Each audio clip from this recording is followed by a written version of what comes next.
our next set of speakers who have been trying to understand how to use not just VR, but technology in general within sort of a larger framework of community-based participatory research, going beyond the sort of ivory tower that we just heard about, really into the community where people live, work, and play. And this is a rare example of trying to really understand from the ground floor, what works and what doesn't work when engaging people with technology. So we have two speakers here. The first is Dr. Bernice Coleman, who's our Associate Director of Nursing Research here at Cedars-Sinai. She has a background in cardiovascular medicine in particular and hypertension. And she worked with Pastor Kelvin Salz, who is here with us today as well. Pastor Salz is a real visionary leader. He's the pastor of the Holman United Methodist Church here in the West Adams district of Los Angeles. And he sees himself not just as a spiritual leader for his congregation, but really as a health and wellness leader for his community and beyond. And as he'll discuss, really sees this, as he calls it, intersectionality between these different aspects of well-being. So what we're going to hear about now is a terrific example where Bernice and Kelvin Salz and several other of us worked together to try and understand how could VR be part of a much larger multidimensional program to reduce blood pressure in a group of parishioners here at the Holman United Methodist Church in Los Angeles. What's that? Oh, okay. So Kelvin, you're going to go first. Is that the? Knock it off. Go up. Oh, you don't know who wants to go first? Can you bring up the slides? You have the slides up there? I don't have any slides. Oh, no slides. He doesn't need slides. Yeah, he doesn't need any slides. Come on up. You need no slides, man. Good morning, everybody. Let me apologize for my voice. We are in the Lenten season. My faith tradition is Christian, so we want to respect and affirm all other faith traditions here. And so I preached last night for the Lenten season. It was the last service of a 7-week service. I didn't preach all 7 weeks, just last night. So, I kind of went a little crazy. So my voice, so I was at Starbucks like at 10 p.m. last night, Brennan, to try and get, what's it called, a medicine ball or something? So I got all the medicine balls they had, and I've been drinking all night, y'all. And some of my members said, now you got to put some rum in it, Pastor, because if you put just a little rum in it, it'll just knock you out. I was knocked out. So please forgive my voice, but I'm so glad to be here. I left the church. Today we are hosting a program with the Los Angeles County Health Department with about 200 young people. This is spring break for us here in Los Angeles. So 200 young people descended on our campus this morning starting at about 8:30. They're going to be there till about 3:30 around health and vitality for teenagers, especially in the area of sexual health and sexually transmitted infections. And so we're glad for that partnership with the county and for us to make that space available for our folk. So right before I left, a couple of the members, cornered me and said, well, Pastor, did you see what they did to the bathrooms? I said, no, what did they do to the bathrooms? They said they changed, the signs on the bathrooms. I said, oh, really? What did they change the signs on the bathrooms to? And they changed it to all gender bathrooms.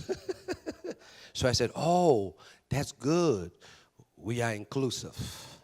And we want to make sure that everybody is welcome on this campus because hospitality is our first ministry. Oh, really? I said, yes. And then I drove off. So I'll probably have an email this afternoon from that person about, the all-gender bathrooms. But that's the age we're living in, and that's, I believe, what VR is inviting us into, is to see how we update, upgrade, what we need to do for such a time as this to facilitate health, wellness, and vitality. I wanted to just frame my brief comments around the title VR Time, VR Time, VR, V-R-T-I-M-E, VR Time.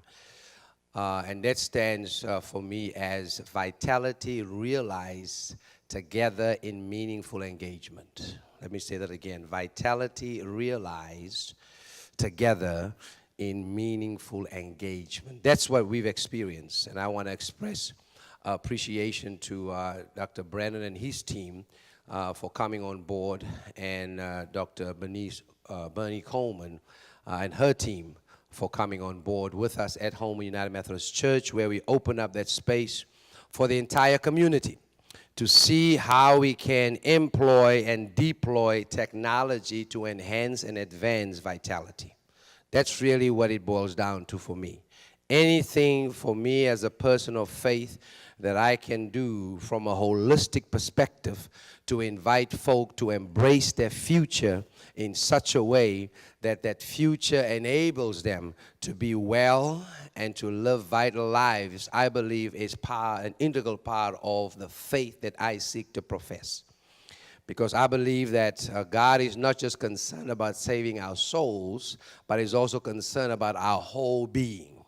It was Dr. King, Martin Luther King Jr., whose assassination, the 50th anniversary of it, we will be commemorating next week on April the 4th, who said the following words. He said that any faith who are only concerned about the souls of people, but any faith who don't want to deal with the social challenges, the economic challenges, the political challenges, and I add the health challenges of anybody, is a faith that is spiritually moribund and awaits its day to be buried.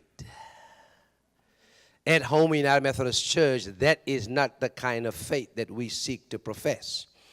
Because you see, it is not just enough for me as a pastor, as a faith leader, to be concerned about saving the souls of people in the sanctuary, and when they get to the fellowship hall, what we serve there is so unhealthy that it kills their bodies.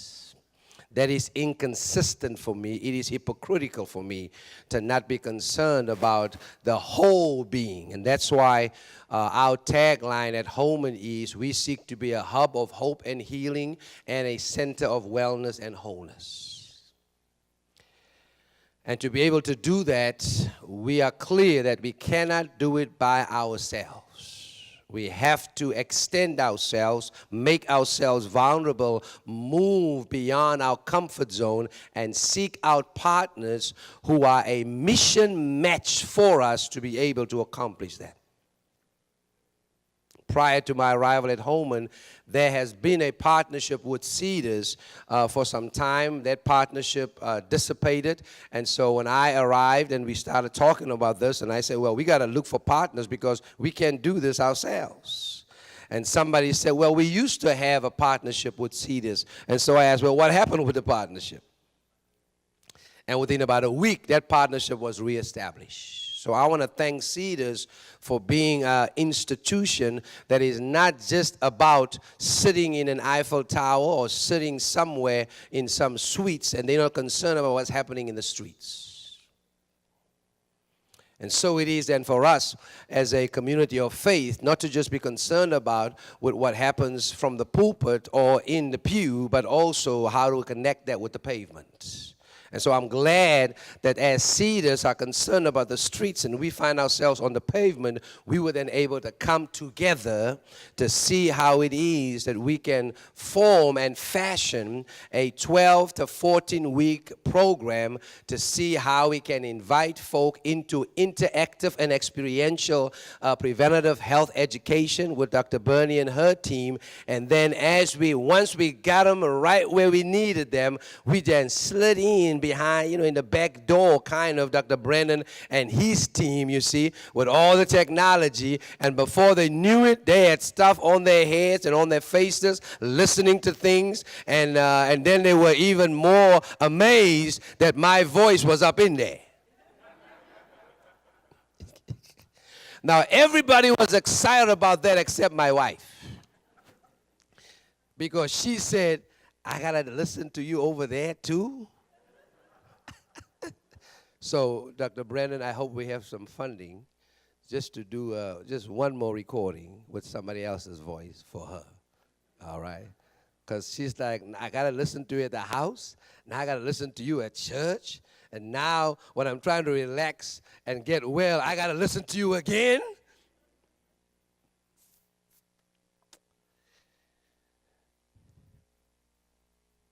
And so for 12 to 14 weeks, every week, folk told us that wasn't going to be possible. We had around 45 to 50 individuals who signed up. In fact, they helped us design what was going to happen, which is the number one lesson we learned.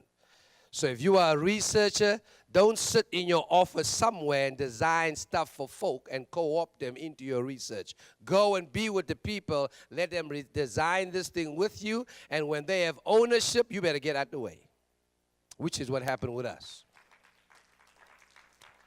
So we had focus groups before we launched the program of men and women separately. We had to kind of, separate the guys, because men, they can't concentrate when there are too many women in the room. They want to talk about their health. They all macho, I'm macho, man. I'm like, yeah. When last have you had your physical? What? And I remember the one time we didn't have too many men, right? And so I had to send out a message and I quote some scriptures.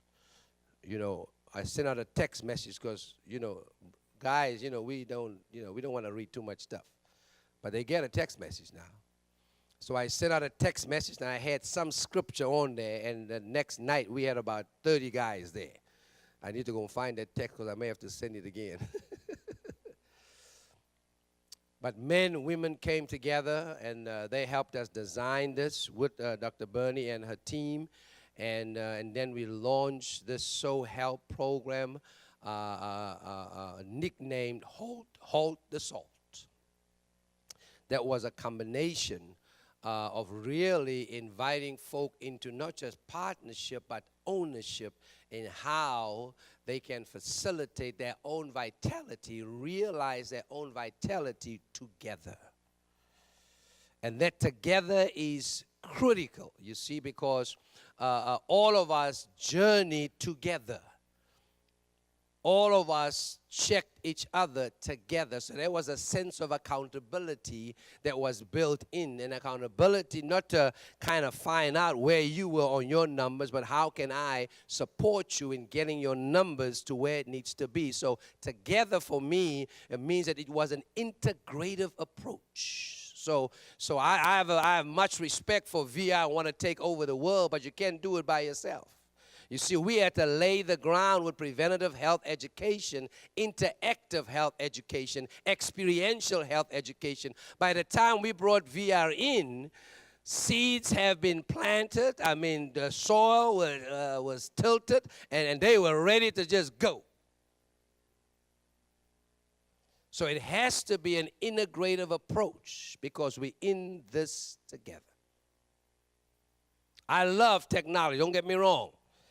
I'm all about, high tech. But that has to be accompanied by personal touch and what I call holy touch. So it's not just about putting a screen in the sanctuary so that you can project stuff, right? Or doing live streaming. It's about how we invite people into catalytic spaces where they can realize their own vitality and do it in such a way that they are willing to participate in meaningful engagement. For 12 weeks. It happened right about this time. You know how I know? Because during the Final Four, we had to make a decision, you see. Of course, it was a very selfish, proposal was going to come for the pastor, all right, because I had to make sure I watched the Final Four, you see what I'm saying? And the game, of course, was on a Monday. That's the night we met. And so I thought I'd just make an innocent recommendation out of care for the participants, just in case that night they wanted to be with their family and just spend some time with their family somewhere watching the NCAA championship game. Out of concern and support of quality time with family. So we took it to a vote. And they voted it down. They said, we've been on this journey now for a while, so we have DVRs and we have ESPN. So they met through the Final Four game and still came that night to meet. I was there, of course, with my phone, you know, watching the game. Let me close by just sharing two stories. Two of the men who were part of this journey. One is a young man and one is an elderly man. The elderly man, and I won't mention his name out of respect, was battling cancer and was up and down all the time. Challenged in so many different ways. Lost weight, but continued to try and live his life and fight for his life. So when we started the program, he came and talked to me and said, "Pastor, do you think that this is something that I can participate in?" He said, "I don't know how long I have, to live, but as long as I have breath, I want to see what I can do to live a vital life." I said, "This program is open to anybody. No questions asked. We're not letting people take a test as to where they are in their health or where they are in their life. If you want to come and work together, you want to come and realize your vitality, we with you." He signed up. His wife drove him every Monday night from the valley through that traffic to South Los Angeles, to the church, to be there.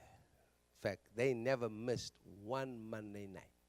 In fact, they were there most times first and left last because he did not want to miss out on any assignments. And throughout this journey, we could see a change in his attitude,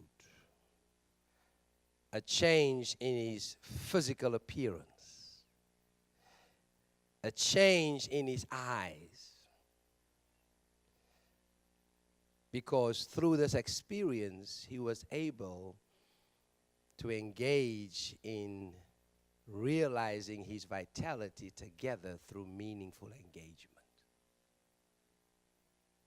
I shall never forget when we did bring in the VRPs.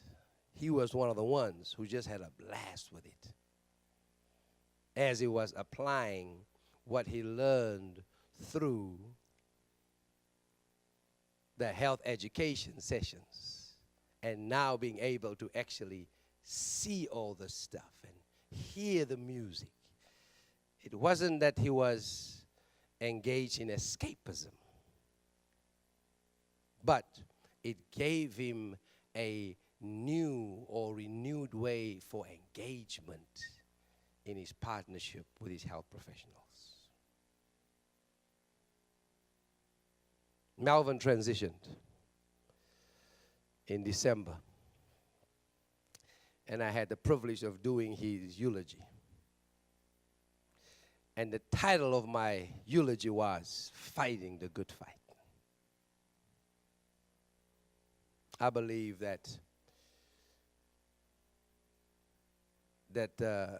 exceptional preventative health education provided by Dr. Burney and what VR was able to do for him during that program gave him new vigor and resiliency and courage to fight the good fight. I told the family, I said, this brother didn't go down without a fight.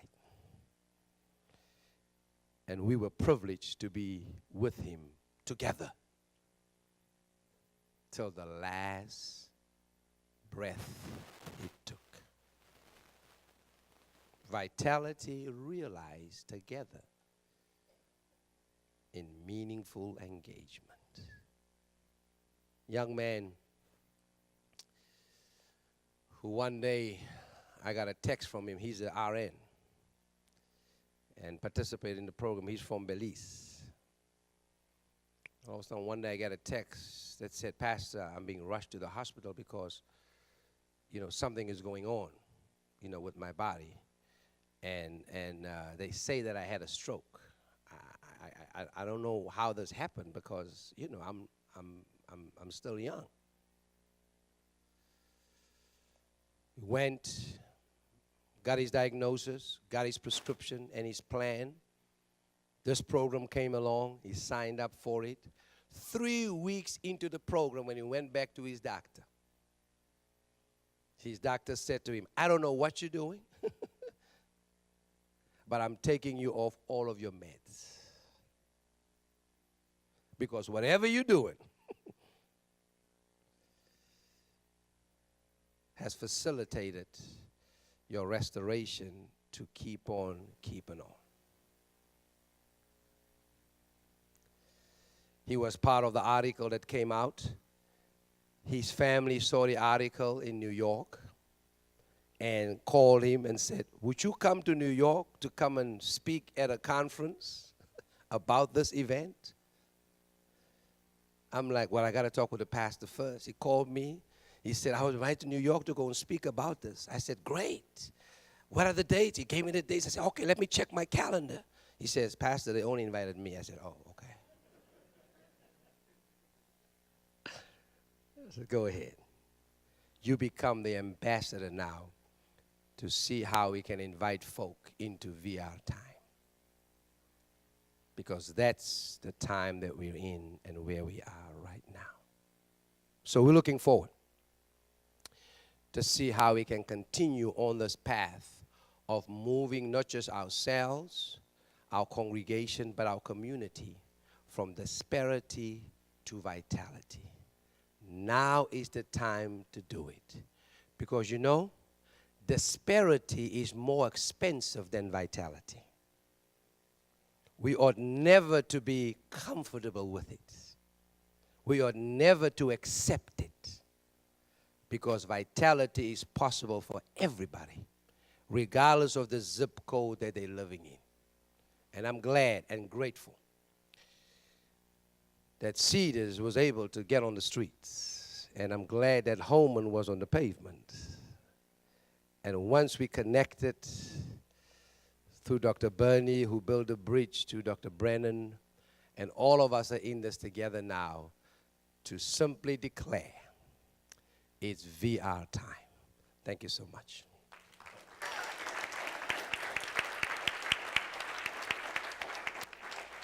You are insane. Okay, here's a hot tip for you. Don't ever follow a pastor. Ever. You've been very bad if you're assigned to follow a pastor. Okay, hi. I'm going to now speak about, I guess, an anticlimactic kind of story. But we really had a great time. It was a pretty miraculous experience. And I'm going to talk to you a little bit about how this engagement project started. First, I have a lot of hats. One of them is I'm a nurse practitioner. Heart transplantation and mechanical assist devices are the area that I play in, along with genetics, immunogenetics. But my question as to why it is that African Americans don't get the same outcome after heart transplant, and why is it that they present typically with idiopathic disease versus coronary disease, is what drives us to this particular project. Brennan had a VR idea, and I had a education idea, and we came together. But hypertension was the focus. It was the focus because obviously it's very pervasive in African Americans. And when we look at some of the facts here, there's a lot of salt is one of the major bad players. In the presentation for the patients that I see and their idiopathic disease, it's typically hypertension that contributes to that. And it doesn't hurt. No one really feels it unless you see some end-stage disease. So looking at the data, looking at the clinical issues, two clinicians come together and we see a tremendous opportunity for community participative research. The other piece you heard a lot about already from the pastor in terms of the venue, and that's how it is we thought, let's do it in a church space. In addition, there are brand new guidelines that came out last year about how much sodium we should have in our diet. And Along with that, in November, late breaking, American Heart Association meeting and the ACC put together guidelines. So all of you in the audience, as long as your blood pressure is lower than 120 over 80, you can have 2,300 milligrams of sodium a day.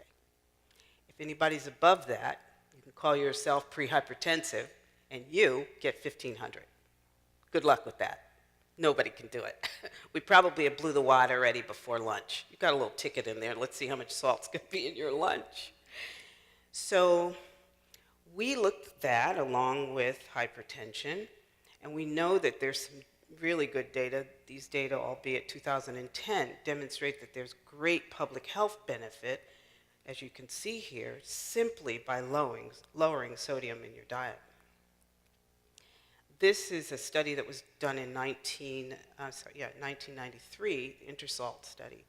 And I think what's really interesting is how much of a lowering of a systolic pressure actually will give you a benefit. It's impressive. 2, 3, 5 milligrams. You can get as much, you can see how much you can decrease stroke, heart disease. Stroke and heart disease. So here's where our team kind of came together. We grappled with these 3 things. We wondered if we could organize community partners in order to deliver this intervention. We wondered if we could create this culturally sensitive intervention and also use technology, and could we do it successfully? We wondered, could we deliver this in a community setting?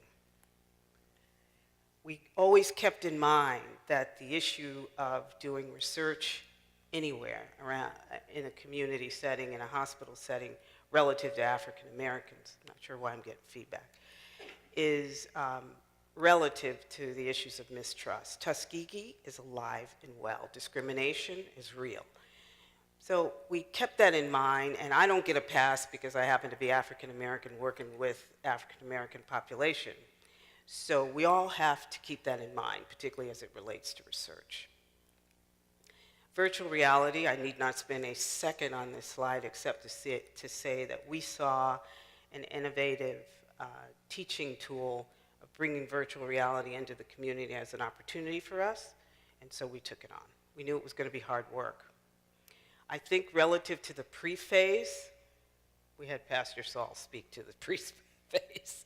Certainly, you got to see in living proof what the benefit is when you can engage the leadership and be in sync with them. And so we did that first. We assembled our partners and our expert panel. We used the California Black Nurses Association as the nurses who made the calls to the patients.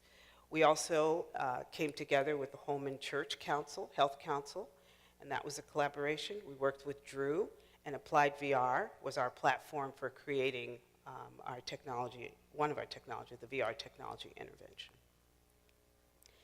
Then what we did was we went into phase 1, because the question was, how do we create this culturally sensitive intervention? And you heard Pastor Saul speak about the fact that this was completely around the issue of engaging the participants at Holman, and that's what we did. So we first assembled an expert panel for which the pastor, Cedars, and all of our partners were a member of. We then had a study advisory group, and that was essentially, I got a lot of feedback. That was essentially participants. There were 2 groups. There were men and women, and you heard how the men showed up. The call went out, but the women showed up first, and then the men came. The rest of that you know.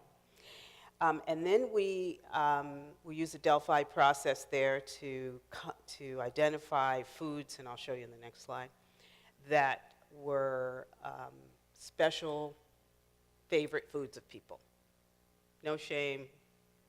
We just want to know what's your favorite foods. It was a very delightful process. And then after that, we did a qualitative study where we interviewed another group, and we asked them about which parts of this education pieces do you think would be good, and they helped us pick that out.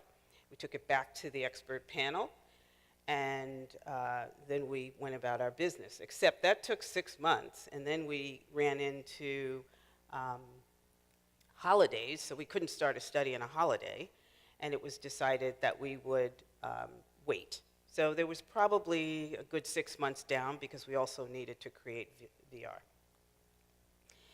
In the Delphi process, what we did was we had 3 papers on the wall and 3 different colored Post-its, and they needed to choose their foods they needed to make sure that first they had to vet the list of foods that we created, add their favorites, and then choose 3 of their best foods, and this was in an iterative process so that we could get through the whole list. They only could choose 1, 2, and 3, take it to the wall, and stick the Post-its on a piece of paper. We moved foods 2 and 3 to the parking lot, and then we used in the Delphi process of voting so that each person had to, if there was a food they really wanted to go into the VR application, they had to barter, because it was by consensus that we came up with 20 foods from the women and 20 foods from the men. These are some of the foods. So the aims of the study were 2 things. We wanted to engage the participants, and we were planning to use blood pressure, teach them about blood pressure, and talk to them about the importance of a low-sodium diet, increasing their exercise, and introducing VR in that platform with all of that content. We first had to teach the content and then put it into VR and give it to them as a reinforcement. And then we wanted to look at the feasibility, of doing this in a community space inside of an African American church. The study criteria, they were parishioners, as you can see. They needed to have a smartphone and no physical disabilities and give consent. For the most part, the things we were most worried about is that they didn't have any sensitivity to light, flashing, motion, that kind of thing, and they would be able to wear a Fitbit on their arm and give consent. This is our bundled intervention. So we gave them a blood pressure cuff. The beauty of this particular cuff is it teaches you how to place it correctly, and there was a lot of teaching that went on with that. We gave them a Fitbit. We would never use this again, never use this particular one again. What was interesting was on the night that the technology was given, only 3 people in the room actually had ever heard of a Fitbit. So we put the Fitbit on them, and then what we thought we were going to do was give them MyFitnessPal as a way to log their food and for us to get a concrete way to determine how much sodium they were taking in. That failed miserably. What you see on the other side is the VR. It was initiated through their phones, and that we used Hermeto glasses on there, and this actually is our bundled intervention. So the data that will get presented is relative to the bundled intervention. What will come up next is just a snippet of the VR product that we used, because the teaching focused on the negative outcomes of salt and what it did. And so what you'll see right now is a focus on the kidney, a little excerpt from that. To your kidney. Oops. You've got 2 of them, one on either side. This one doesn't seem to be doing much. It just sort of sits there. But the kidney's role in keeping you healthy is huge. Your kidneys filter out unwanted fluid from your bloodstream, send it down to the bladder, and from there out of your system. It's a critical function, obviously. But where does the sodium come into play? Sodium helps maintain your blood pressure by working with potassium to keep the right amount of water inside your blood vessels. When you have too much sodium in your blood, this process doesn't work well, and excess water cannot be removed through urine. Instead, it builds up in the bloodstream, causing your blood pressure to rise. High blood pressure causes extra strain that over time can damage the kidneys and cause kidney disease. This reduces their ability to do the job of filtering out water and toxic waste products. When the kidney is damaged, the result is a buildup of water and toxic waste in the body. Nobody wants toxic waste in their body, so keep an eye out for the warning signs. Swelling in the ankles, legs, and abdomen, along with weight gain. Ready for some good news? Let's head back to the kitchen. So VR did a nice job with this platform, and it starts off actually in a kitchen. And of course, we were supposed to pay attention to a 25-minute presentation. So Brendan, I know you're not going to cause me to give me a bad whatever because I'm going over. So that was just an excerpt. It was really well done. We taught the content to what was going to be in VR. We address the stroke, heart attack, blood vessels, and kidneys, and they were all done the same. Much work was put into choosing the voice. We wanted the voice to be culturally sensitive. And so that's part of the 6-month downtime that was going on because we had to design the text, find the person to do it, et cetera, and they did a very nice job. So, okay, so the question is, can we deliver the intervention? I think Pastor Saul's already stole that. We know we delivered it. But essentially, this is what it was. We had 12 weeks of education, and the education from my perspective as a nurse is that I know that I spend time teaching, and so do every other clinician, and I follow the perspective, do you see what I'm saying? And so we spend time doing that, and that was the beauty of VR because it allowed you to see what we said, which was great. And so we also gave them a hot meal that we hired a cook that took some of the favorite foods and changed them and presented them. And so each night, the participants got to taste something that was put together that was low sodium. They were taught how to use their blood pressure monitoring twice a day. We didn't think that would happen, but dutifully, they created wallpaper in taking their pressures twice a day. The other piece that was also very helpful was that they were called twice a week by the nurses from NVNA. They had Fitbits on and MyFitnessPal that didn't work, and then we introduced VR.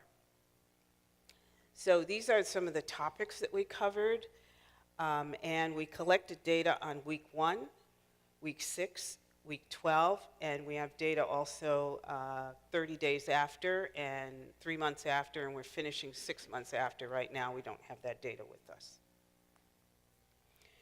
So we had 58 people that we consented, 56 showed up, and for the most part, every night for 12 weeks, we were somewhere between 48 and 52 for 12 weeks, which was pretty amazing. Generally, both male and females were in their 60s.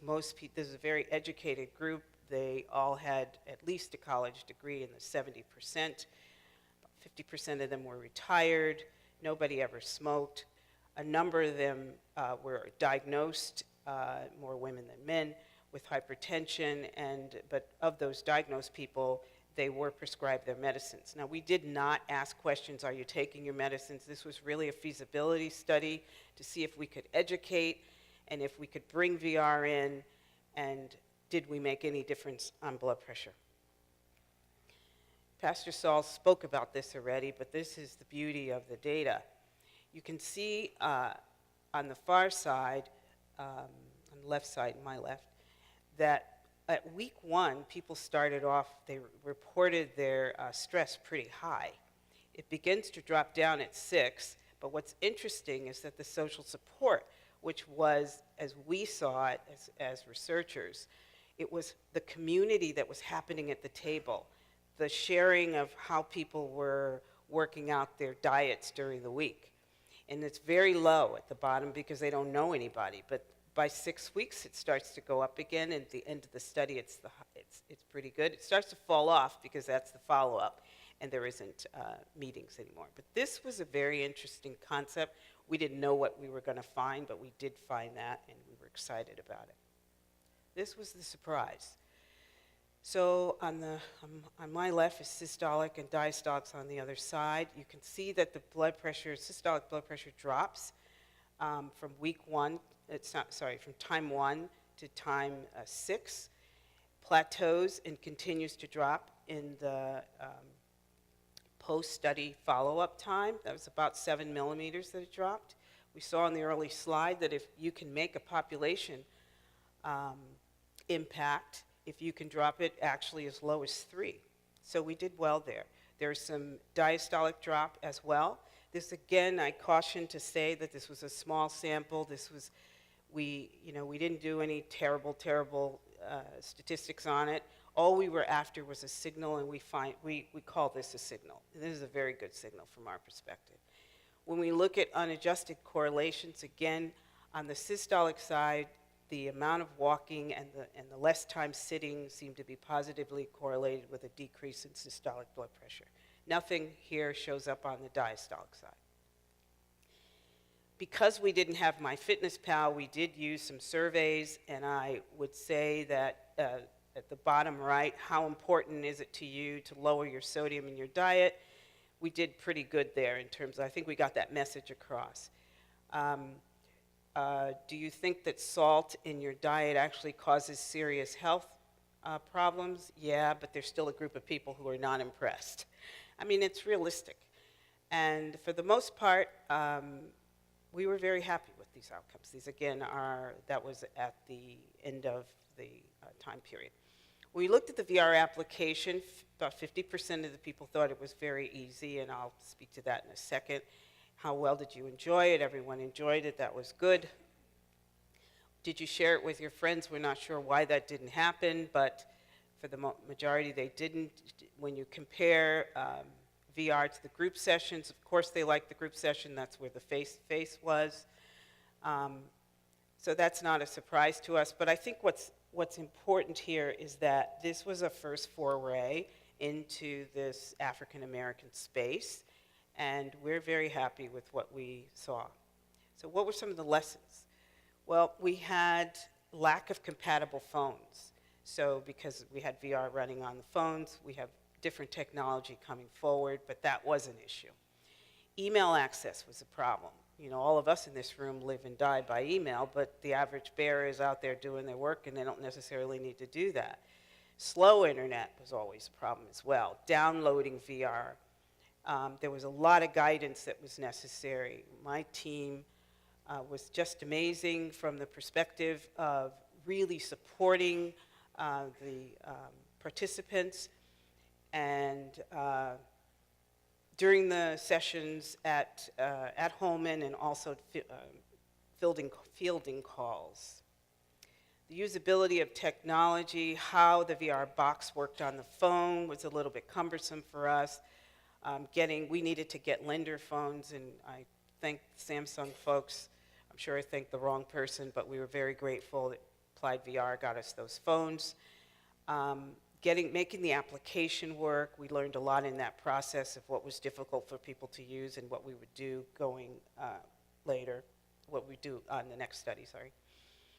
And so in our next study, we certainly would allow for time, because we really slammed them with technology, but we would allow for acclimation of that time going forward before we started the study. This time we did it all integrated.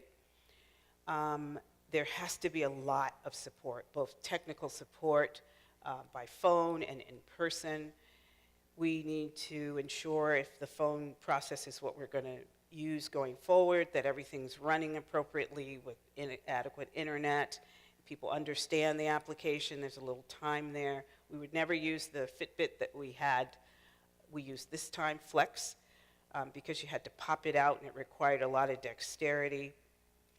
We would use an absolute measurement of sodium going forward, and we would work on sustaining the project. We have plans to do that. We're just waiting for dollars.